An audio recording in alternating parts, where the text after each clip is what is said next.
Hi friends, మా పక్కింటి బాబు మా గురించి చాక్లెట్స్ అవి తీసుకొచ్చాడు. అవి ఎవరు తీసుకొచ్చారో ఏంటో ఆ బాబు చెప్తారు, వినేయండి. హాయ్ ఫ్రెండ్స్, మా డాడీ బ్యాంకాక్ లో నుంచి చాక్లెట్స్ తెచ్చారు. అది మీకు చూపించబోతున్నాను. ఇంకేం తీసుకొచ్చారు? సోప్స్.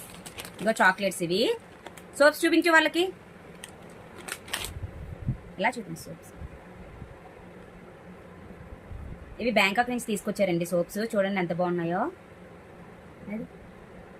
స్మెల్ కూడా చాలా బాగుంది. ఇది ఎవరైనా సోప్ అనుకుంటారా? ఒకసారి చెప్పండి.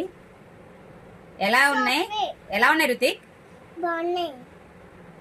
ఇవి చాక్లెట్స్ చూడండి. చాక్లెట్స్ చాలా బాగున్నాయి. 50 box అంట అక్కడ చాక్లెట్స్, బ్యాంకాక్ లో. బాదం చాక్లెట్స్, ఇంకా చాలా ఫ్లేవర్స్ ఉన్నాయి చాక్లెట్స్ లో. చూడండి, చాలా బాగున్నాయి చాక్లెట్స్ కన్నా నాకు సోప్స్ చాలా వెరైటీగా అనిపించాయి. అది కూడా సోపే, ఎలిఫెంట్ సోప్ అన్నమాట. స్మెల్ అయితే చాలా చాలా బాగుంది. ఇది పైనాపిల్ అన్నమాట. నిజంగా చాలా చాలా